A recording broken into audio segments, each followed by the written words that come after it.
लाजर जिंदा तो हो गया लेकिन वो कफन में था।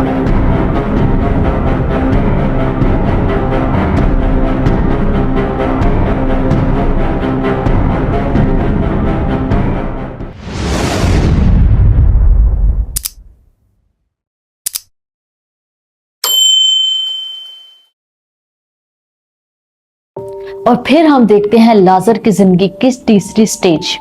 ये तीसरी स्टेज वो है कि जब यीशु मसीह कब्र पर आए और यीशु ने कहा पत्थर को हटाओ। हम देखते हैं कि उन्होंने पत्थर को हटाया। ये वो पत्थर को हटाना भी हो सकता है जब खुदा हमसे कहे कि अपने दिल में जगह बनाओ, अपने दिल में जो पत्थर है उसको हटाओ, ताकि खुदा हमारी जिंदगियों में काम करे। जब हम अपने दिल को खोलेंगे, खुदा के हजूर खोलेंगे, इस बात का इकरार करेंगे कि हाँ मुझे उसकी जरूरत है, तो फिर वो आपकी जिंदगी में काम करेगा। यीशु मसीह वहां आए, पत्थर को हटाया गया और यीशु मसीह ने शुक्रगुजारी की कि मैं तेरा शुक्र करता हूँ कि तूने मुझे इसलिए भेजा है ताकि तेरा जलाल जाहिर करूं। और वहां यीशु मसीह ने अपना जलाल जाहिर किया। जब यीशु मसीह आपकी जिंदगी में आ जाएगा तो वो आपको मुर्दा हालत से भी जिंदगी देने की कुदरत रखता है, वो आपको जिंदगी देगा। लेकिन यहाँ पर गौरतलब बात यह है, एक इंटरेस्टिंग और दिलचस्प बात यह है कि लाजर जिंदा तो हो गया लेकिन वो कफन में था। बाज़-औक़ात हम जिंदा तो हो जाते हैं, हम रूहानी तौर पर नई जिंदगी हासिल तो कर लेते हैं, हम रिवाइव तो हो जाते हैं, हम बदरूहों से आजाद तो हो जाते हैं, लेकिन हम जिंदा तो होते हैं लेकिन कफन की हालत में।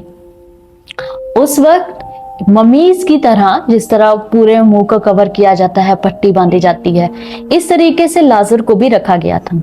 और लाजर की आंखें बंद थी, लाजर के हाथ बंधे हुए थे, लाजर के पांव बंधे हुए थे, उसका मुंह बंधा हुआ था, ना वो कुछ कर पा रहा था, लेकिन वो उसी हालत में कब्र से बाहर आ गया।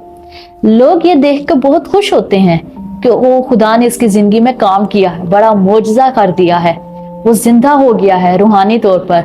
लेकिन गौर कीजिए, आप जिंदा तो हुए हैं, लेकिन क्या आप अपने जकड़ों से आजाद भी हुए हैं या नहीं? और यीशु मसीह ने लाजर को कहा इसे खोल कर जाने दो। यह जरूरी बात है, सिर्फ जिंदा हो जाना या रिवाइव हो जाना काफी नहीं है, बल्कि उस आजादी के बाद देखें कि क्या मैं अभी भी जकड़ा हुआ तो नहीं हूं। वो जकड़ा, वो बंधन कौन से हो सकते हैं जिसकी हमें जरूरत है कि हम मुकम्मल तौर पर आजादी हासिल करें।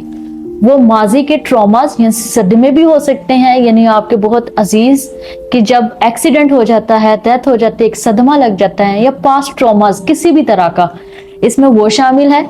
या ऐसी जो आबाओ अजदाद से चलती आ रही बीमारियां हैं, ये वो हो सकती हैं।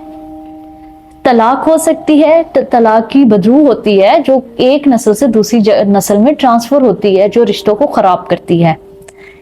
ये माली तौर पर बेरोजगारी हो सकती है कि रुपए पैसे में बरकत नहीं आती। मुख्तलिफ तरह के हादसात हो जाते हैं।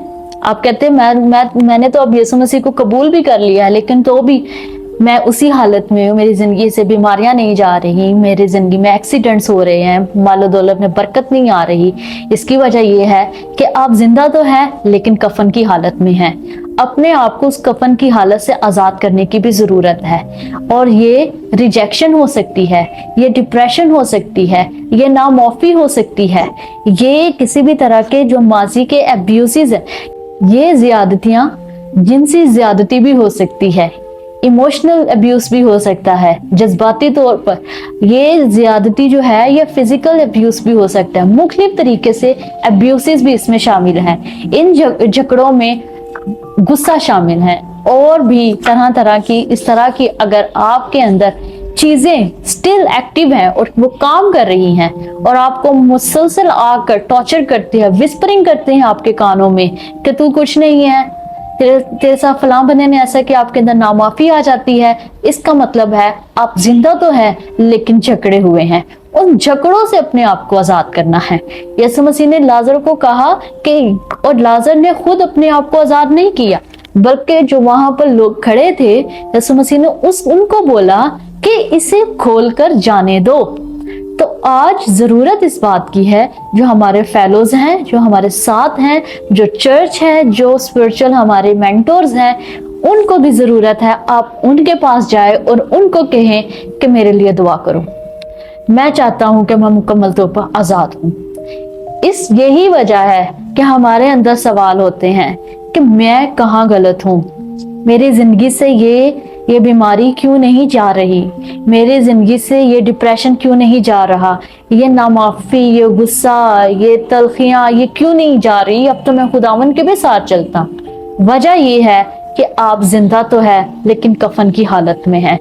अपने आप को मुकम्मल तौर पर आजाद करें, डिलीवरेंस से डोमिनियन की तरफ आए, तो देखिएगा कि खुदा आपकी जिंदगी में कैसे बड़े बड़े काम करता है। मैं उम्मीद करती हूँ कि इस कलाम के वसीला से आपने बरकत पाई होगी। आने वाले दिनों में हम इसके बारे में मजीद सीखेंगे और उसके लिए आपको हमारे साथ जुड़े रहना पड़ेगा। इस चैनल को सब्सक्राइब करें और ज्यादा लोगों तक इसको शेयर करें। हमारा मकसद है कि ये जो पैगाम हम दे रहे हैं ये उन लोगों तक जाए जिनकी ये जरूरत है, ताकि वो जो झगड़े हुए हैं वो आजाद हो जाएं, ताकि वो सच्चाई से वाकिफ हो, क्योंकि सच्चाई ही उनको आजाद करती है। God bless you.